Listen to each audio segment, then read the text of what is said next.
नमस्कार, स्वागत है आप सभी का TNP न्यूज में और मैं हूं आपके साथ मिशा सिंह। स्कूलों में पढ़ाई जा रही इतिहास की किताबें झूठी है या सच्ची? देश के असली नायक कौन है? मुगल शासकों पर एक बार फिर सियासी जंग शुरू हो गई है। गोवा में कार्यक्रम में योग गुरु बाबा रामदेव ने आरोप लगाया कि स्कूली किताबों में गलत इतिहास पढ़ाया जा रहा है। देखिए ये रिपोर्ट।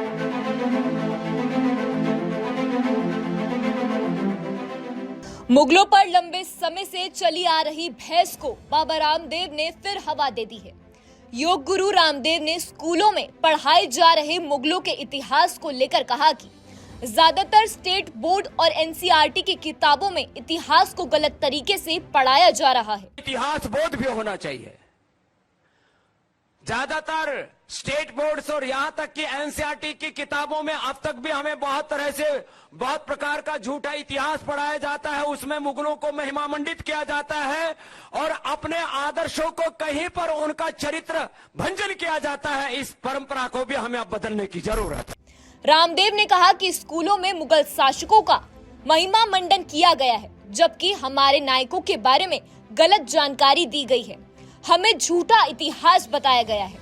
अब हमें इस परंपरा को बदलना होगा। रामदेव ने कहा कि हमारे लिए हीरो औरंगजेब, बाबर या अकबर नहीं, हमारे लिए तो सुपर हीरो हमारे छत्रपति शिवाजी, महाराणा प्रताप, चंद्रशेखर आजाद और भगत सिंह है। हालांकि बाबा रामदेव के इस बयान से मुगलों पर बहस फिर से गर्मा गई है। हमारे लिए हीरो, हमारे लिए महान अकबर नहीं है, बाबर नहीं है, औरंगजेब नहीं है, हमारे तो सुपर हीरो हमारे छत्रपति शिवाजी महाराज हैं, महाराणा प्रताप हैं, चंद्रशेखर, राजगुरु, सुखदेव, भगत सिंह हैं।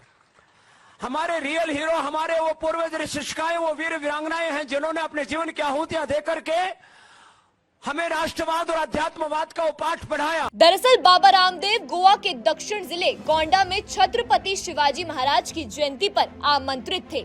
बाबा रामदेव ने मुगल शासकों और इतिहासकारों पर जमकर प्रहार किया और भारत के विश्व गुरु बनने का शंखनाद किया। उन्होंने अपने भाषण में कहा कि 15 से 20 साल में किसी बच्चे को गोवा का सीएम भी बनना है, क्योंकि 15-20 साल प्रधानमंत्री मोदी भी बहुत हो गया।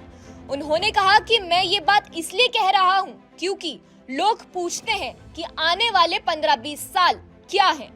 वहीं धीरेन्द्र कृष्ण शास्त्री के भारत राष्ट्र वाली बात पर भी रामदेव ने अपना एजेंडा पेश किया। 15-20 साल बाद आपको गोवा का मुख्यमंत्री भी बनना है, किसी बच्चे को देश का प्रधानमंत्री भी बनना है, क्योंकि 15-20 साल बाद मोदी जी भी बहुत हो गया।